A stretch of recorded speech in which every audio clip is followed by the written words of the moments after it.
In this video, I'll show you how to check your disk space on Windows, and really it's a simple process. All you want to do is open up the File Explorer, and you'll have this File Explorer window pop up. All you want to do is select this PC, and then it will show you how much space you have free out of the entire storage for each device and drive that you have.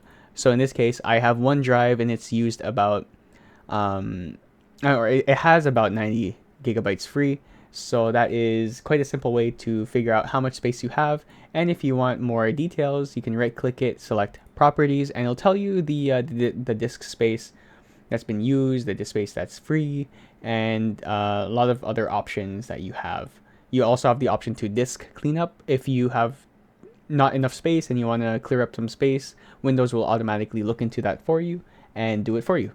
So yeah, it's very simple. If that helps, hit that like and subscribe, and I'll catch you in the next video.